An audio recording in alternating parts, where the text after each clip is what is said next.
Karena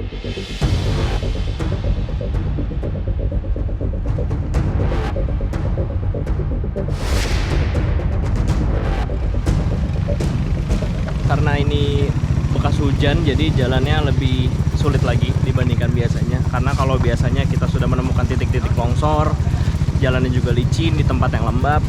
Ini ketika bekas hujan jadi jauh lebih sulit dibandingkan biasanya. Kalau jalannya udah bagus kan kita enak mau kemana-mana tuh, nah nggak lagi jalan kaki.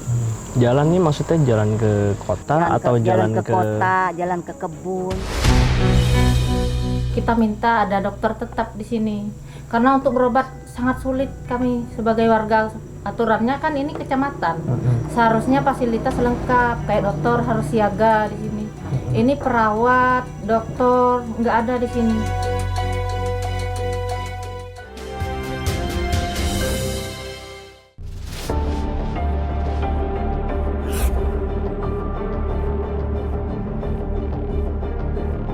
Sejak lama masyarakat percaya bahwa Indonesia adalah negara yang kaya. Faktanya, masih ada jutaan orang hidup tidak sejahtera.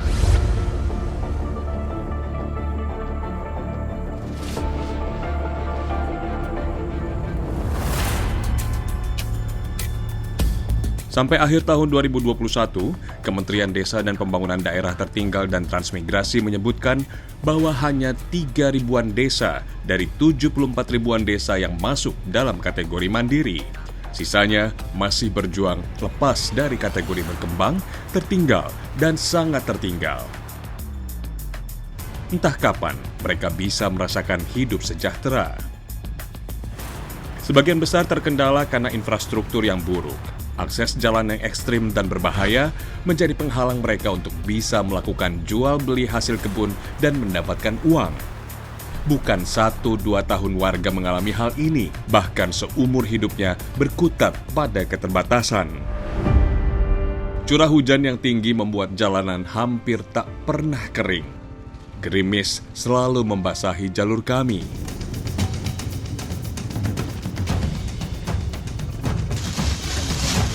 Ini perjalanannya masih lumayan, mungkin belum sampai setengahnya karena masih naik turun untuk menuju ke ladang yang kita tuju.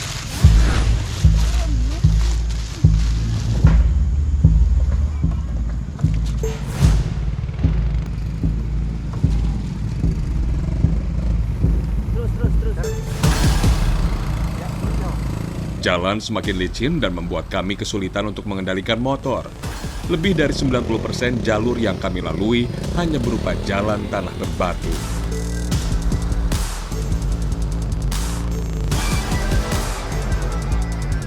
Kami bahkan lebih sering turun dari motor untuk saling mendorong, karena jika tidak, akan sulit bagi kami mencapai puncak-puncak bukit.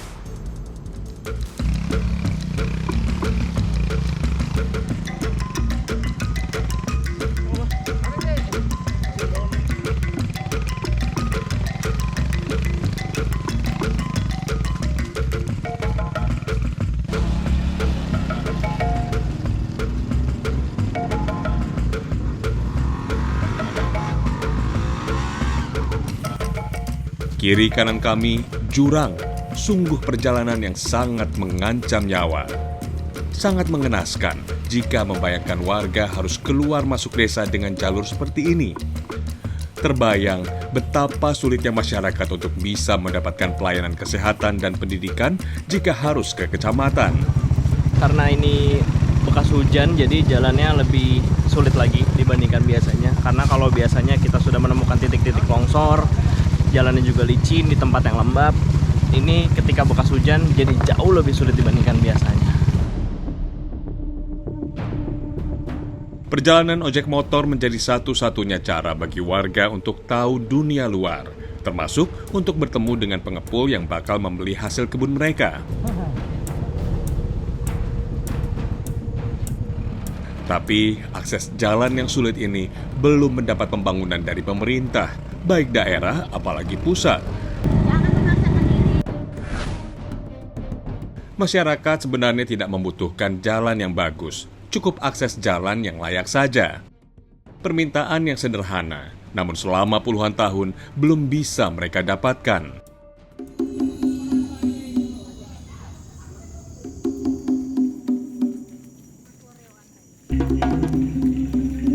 Warga mengajak saya untuk melihat salah satu potensi hutan yang mereka miliki.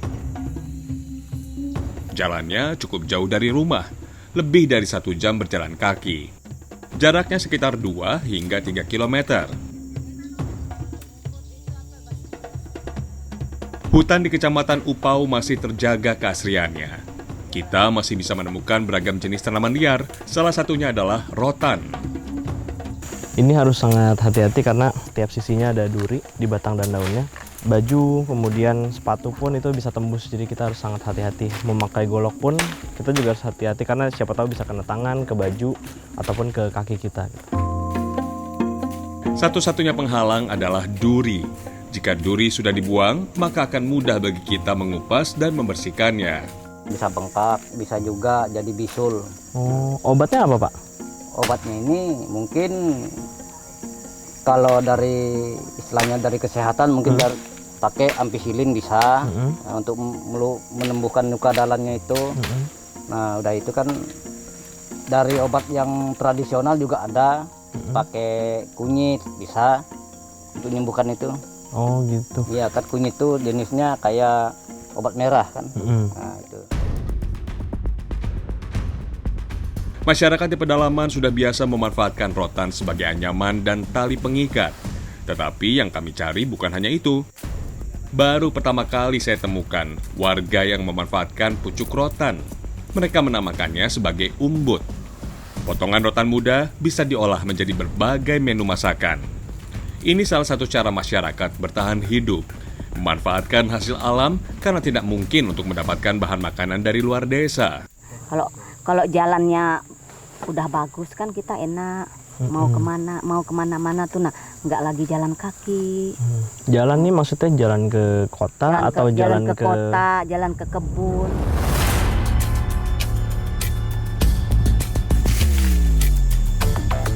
Generasi Murliati dan perempuan lainnya sudah mulai banyak berinteraksi dengan masyarakat di luar desa. Beda dengan orang tua mereka dahulu yang hanya berkutat di desa dan lebih banyak beraktivitas di hutan.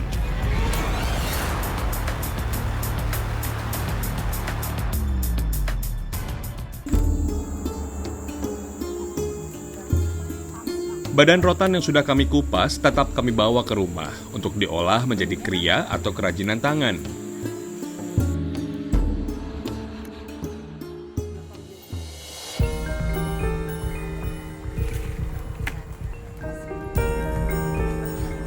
Hasil dari anyaman ini mereka manfaatkan untuk bisa mendapatkan penghasilan. Andaikan pemerintah membentuk badan usaha milik desa dan serius menggarap potensi ini, tentu hidup mereka akan sangat terbantu. Kalau untuk saat ini ya untuk pertamanya ke warung-warung dulu lah, baru kita promosi keluar kayak gitu. Nah ini kan desa ini akses jalannya menjadi hambatan ya. Pengepul jarang masuk, terus ibu juga jual hasil susah gitu. Kalau misalnya BUMDes sudah ada, kira-kira bakal bisa dijual keluar nggak, Bu? Selama jalannya belum baik. Kan ini zaman modern, jadi kita ngikutin zaman aja lah. Gimana tuh maksudnya? Bisa jualan online kan, gitu.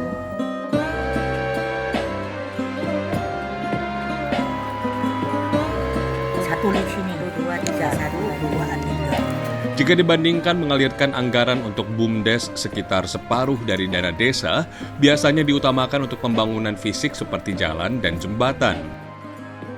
Yang herannya sampai sekarang juga belum terbangun dengan layak.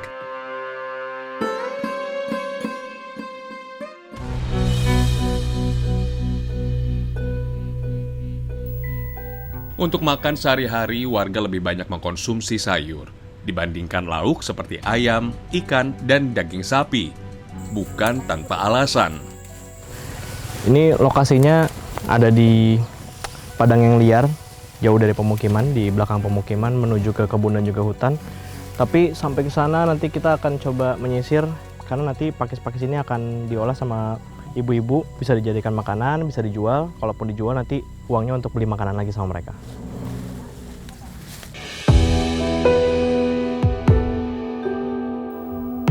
Pakis tumbuh di tanah yang basah. Kami harus mencarinya sekitar 700 meter dari rumah. Ternyata, tidak sembarangan pakis bisa kami ambil. Kami harus mencari pakis yang bergaris pada bagian batangnya. Sama-sama menggulung. Iya, sama menggulung tapi ininya agak keriting kah? Oh. Ada Jadi beda. kalau nggak hati-hati kita bisa dapat yang ini ya? Iya, Apa efeknya kalau kita makan yang ini, Bu? bisa mual, pusing ya. Oh, Iya, itu. malah ini ya, jadi sakit ya? Iya, sakit. 1 hingga 2 jam berlalu, kami belum juga selesai. Warga meminta saya mencari pakis lebih banyak lagi. Biasanya mereka mengisi keranjang yang kami pikul ini hingga penuh dengan pakis. Pakis diikat selingkaran jari. Ukuran sebesar ini akan dijual dengan harga Rp5.000.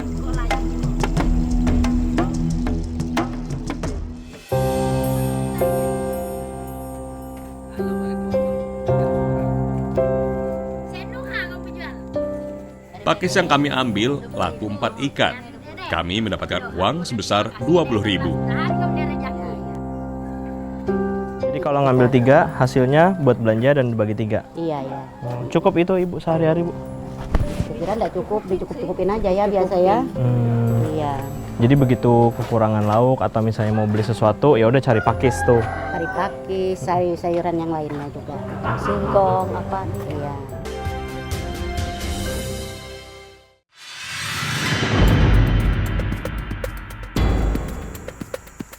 Ada 6 desa di Kecamatan Upau. Seluruhnya terletak di area perbukitan. Kali dalam setahun, mereka memanen padi. Lahan masing-masing keluarga bisa mencapai 2 hektar. Masyarakat biasa melakukan ritual untuk bersyukur atas keberhasilan panen tahun ini. Karena pada waktu-waktu tertentu, warga pernah merasakan gagal panen. Dari lahan sebesar ini, warga hanya mampu mencukupi kebutuhan konsumsi setiap hari. Itu pun, warga masih harus membeli lagi beras di kota kecamatan. Apalagi kalau musim buah dan bunga, maka hama padi semakin banyak. Resiko gagal panen semakin besar.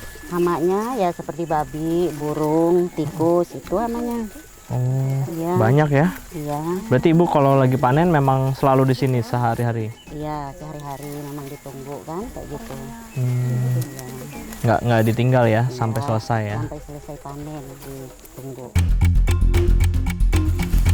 Sebenarnya warga bisa saja membuka lahan seluas-luasnya, namun mereka bergantung pada jumlah tenaga di keluarga. Kalau saja anak cucu mereka mau bertahan hidup di desa, tentu produktivitas tani di desa ini bisa meningkat. Tetapi kita tahu bahwa magnet perekonomian di kota lebih menjanjikan bagi mereka. Jadi kalau di sini masyarakatnya memang harus bertani jauh sekali dari rumah karena keterbatasan lahan di sekitar pemukiman. Biasanya di sana hanya ada kebun-kebun untuk mata pencarian utama, yaitu karet, kemudian ada kemiri dan pohon-pohon lain. Sementara untuk lahan padi harus ditanam jauh sekali karena lebih alami, dekat dengan sumber air, dan mereka bisa membangun pondok untuk penyimpanan padinya.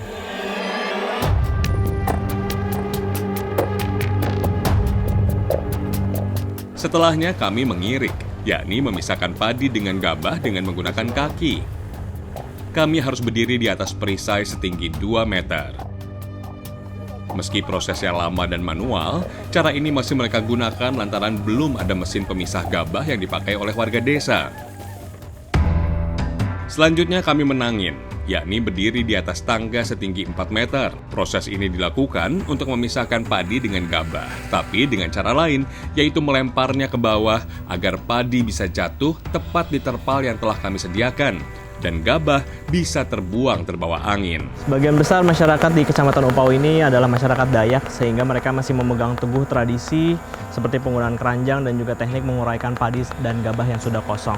Tapi ini berbeda tipis antara tradisi yang masih teguh dan juga keterbatasan yang mereka miliki, yang pasti mereka membutuhkan pemerintah dan juga perhatiannya untuk bisa lebih sejahtera lagi.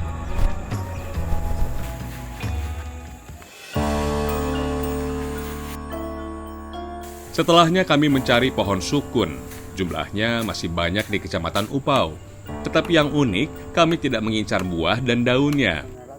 Wencen dan warga di sini berniat mengambil kulit dari pohon sukun. Cara mengambilnya tidak mudah. Kami harus memotongnya terlebih dahulu.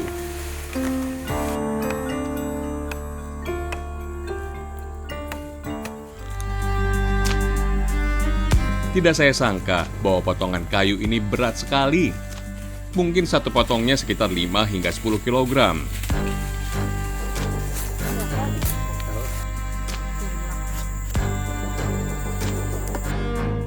Kami juga harus bersabar mengetuk-ngetuk dan mengendurkan kulit kayu ini agar mudah dikelupas.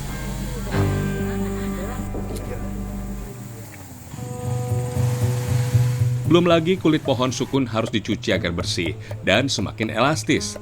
Dulu teknik mencucinya saja memakan waktu berhari-hari. Secara tradisional untuk membuat pakaian ataupun celana ini memang membutuhkan waktu yang sangat lama, bisa 1 pekan ataupun 2 pekan, dan tergantung lamanya masa pengeringan dan juga pewarnaan. Tapi saya belum melihat sebenarnya kulit kayu ini diwarnai. Biasanya memang hanya warna-warna asli dari kulit kayunya sendiri.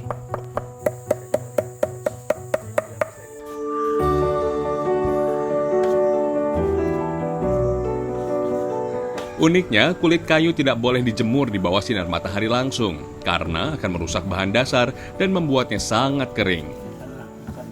Sementara untuk dibentuk menjadi pakaian, kulit kayu hanya perlu dijemur di dalam rumah agar dapat lebih mudah dibentuk. Sejak 10 tahun lalu, Wen Chen merintis usaha pembuatan pakaian berbahan dasar kulit kayu. Tidak mudah untuk bertahan di saat industri tekstil sudah semakin murah dan mudah dijangkau. Tetapi Wen Chen bersikeras hidup dari sini. Topi dan tas kulit kayu dihargai 50 hingga 100 ribu rupiah. Sementara baju dan celana kulit kayu dihargai 150 hingga 250 ribu rupiah. Kalau motif ini kan ada timbul dalam hati juga. Oh, yang bagusnya gimana? Lalu kita bikin ukirannya kayak ini kan, seperti daun. Ini Bapak jual? Iya. Jangan dibayangkan penjualan pakaian dan aksesoris kulit kayu ini bisa laku setiap hari. Sekali dalam sebulan saja belum tentu ada yang laku. Wen Chen hanya mengandalkan kebutuhan para peserta pesta adat dan pesanan dari luar kota. Tetapi itu pun terhalang oleh infrastruktur jalan yang belum memadai. Gini ya Pak. Wah, keren.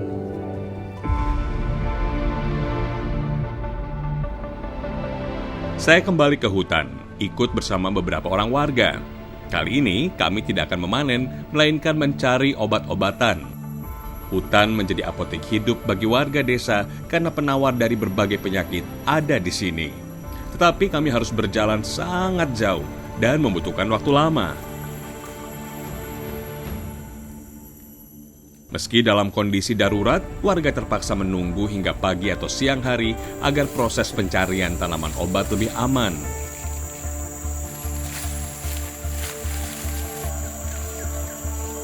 Kita ambil akarnya aja Pak. Iya, jadi kita yang diambil itu akarnya ini.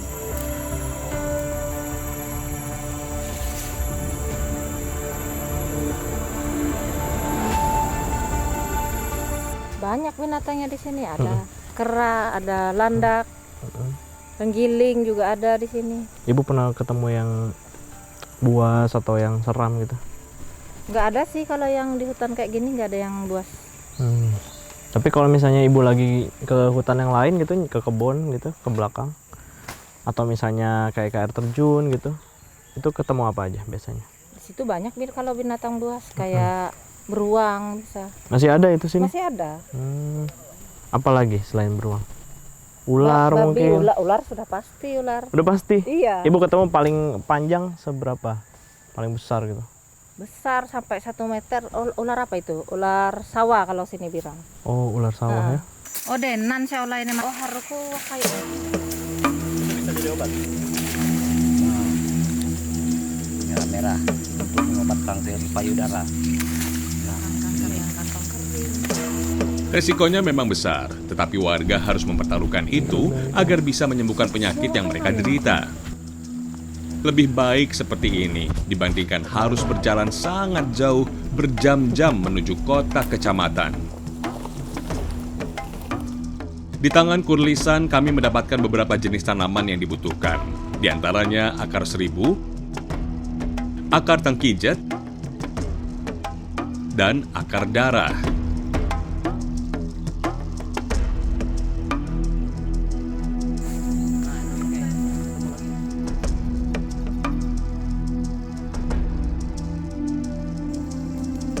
Sejak belasan tahun lalu, Kurlisan biasa meracik obat-obatan herbal. Untuk penyakit mah dan asam lambung, ada 7 racikan daun dan akar yang dicampur dengan air. Bukan istilahnya beli yang dengan anggaran sekian banyak, enggak. Cuma sukarela. Secara sukarela. Karena Bapak sendiri ambil dari hutan ya? Kita sendiri yang mengambil dari hutan. Berapa banyak yang berobat sama Bapak? Ya mungkin dari dulu, dari semenjak kita tahu bahan obat ini, ya mungkin sudah 450 atau 100-an sampai sudah. Kurlisan tidak pernah meminta bayaran. Biasanya warga memberi upah secara sukarela, baik berupa uang, makanan, maupun hasil kebun. Dalam sehari, Kurlisan bisa menerima 2 hingga 4 pasien. Keberadaannya sudah seperti petugas kesehatan yang harus siap sedia di rumah menunggu pasien. Kalau boleh usul, kita minta ada dokter tetap di sini. Karena untuk berobat sangat sulit kami sebagai warga.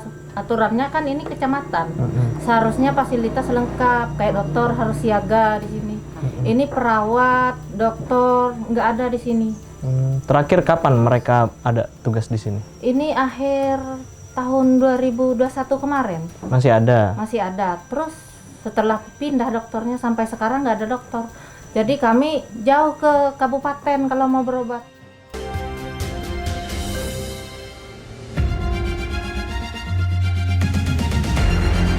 Belasan ribu warga Upau tentu ingin hidup lebih dari sejahtera dibandingkan sekarang. Karena nyata di depan mereka bahwa potensi alam yang dipunya tak serta-merta membuat masyarakat kaya raya. Hampir dalam setiap kegiatan, hampir harus berjalan kaki menembus rimba hutan belantara.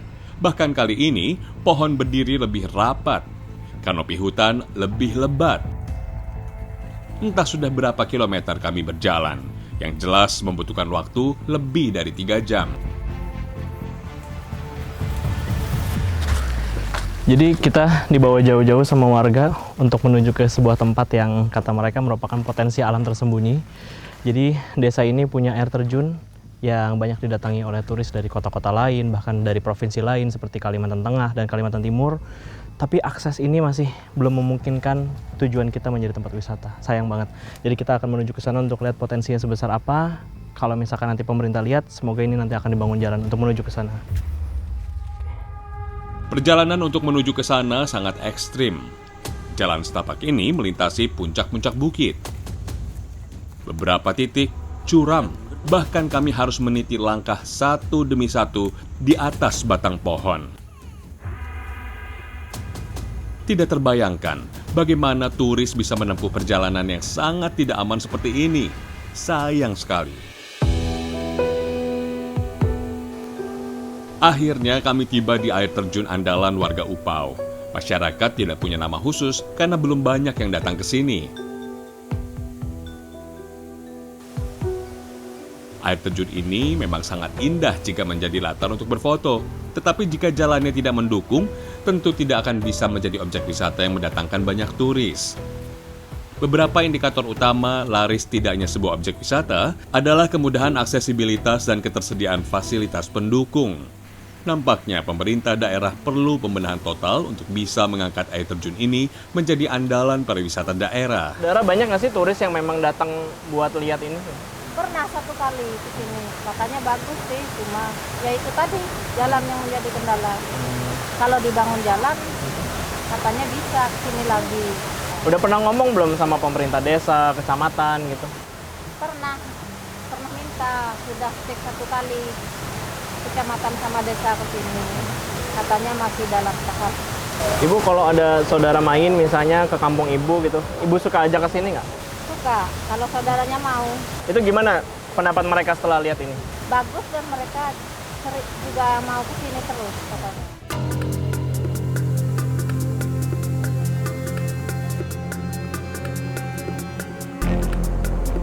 Hari belum gelap, kami terus menyusuri hutan dengan berjalan kaki. Bahkan perjalanan kami semakin sulit.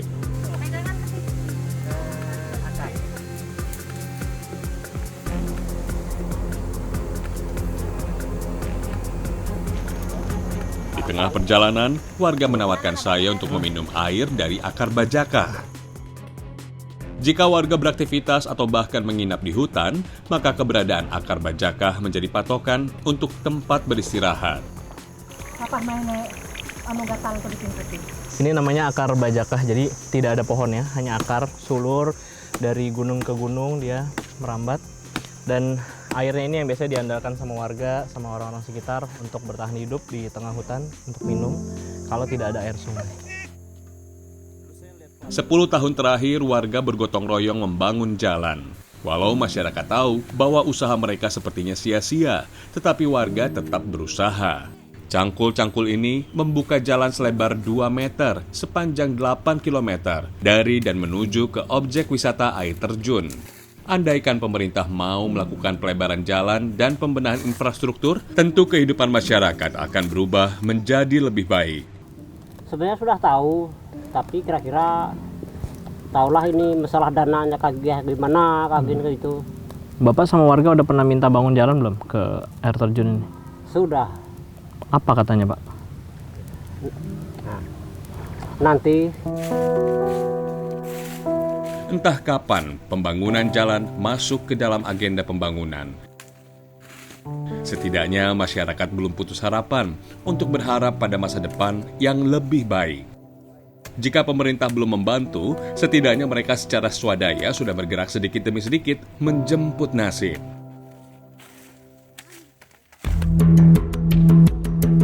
Tidak jauh dari objek wisata air terjun, warga mengajak saya ke hulu sungai yang menjadi sumber air dari aliran air terjun. Jalurnya justru semakin sulit dari sebelumnya. Kami menyiapkan cacing dan tanah liat sebagai umpan untuk memancing. Masing-masing warga duduk berjauhan agar tidak saling mengganggu. Ikan menjadi jenis lauk yang paling murah dan mudah dijangkau dibandingkan ayam dan daging sapi. Maka tidak heran jika warga rela menghabiskan waktu berjam-jam demi mencari ikan. Yang kami cari adalah ikan seluang, jenis yang banyak ditemui di aliran Sungai Upau. Ukurannya memang tidak terlalu besar, tetapi cukup untuk dikonsumsi. Warga biasa memasaknya di tepian sungai agar ikan masih segar. Kami pun menggunakan peralatan sederhana yang bisa dimanfaatkan dari hutan. Mengapa warga sampai mau menghabiskan waktu dan tenaga demi mendapatkan seluruh jenis tanaman serta ikan hari ini? Alasannya cuma satu, yakni bertahan hidup dan menghemat pengeluaran. Bayangkan jika warga harus mengeluarkan uang untuk setiap makan dan minum yang mereka konsumsi, sementara penghasilan yang didapat tidak seberapa. Sebagian besar masyarakat Upau hidup di ambang batas garis kemiskinan. Maka satu-satunya cara untuk bertahan adalah menekan pengeluaran dengan memanfaatkan hasil dari hutan. Kalau sehari itu bisa 100-an lah. Kalau 3 kali makannya sayur sama ikan, misalnya beli, tapi jarang beli sih. Terus untuk sekeluarga itu ada 100 itu? Ya mungkin kalau lengkap itu menunya ratusan ribu sampai. Nyampe 100 ribu ya? Jadi lebih baik ibu nyari aja ya? Ya lebih baik nyari sendiri daripada beli. Semoga saja saudara-saudara kita di Kecamatan Upau maupun di wilayah lain Indonesia tidak perlu menunggu lama untuk dapat hidup sejahtera. Hampir 77 tahun Indonesia merdeka, masih ada belasan ribu desa dan jutaan penduduk Indonesia yang membutuhkan pembangunan, pelayanan pendidikan dan kesehatan yang layak, serta butuh didengar keluh kesahnya oleh pemerintah. Setidaknya buktikan bahwa Indonesia yang kaya bukanlah sekedar dalam kata-kata, tetapi juga bisa menjadi realita.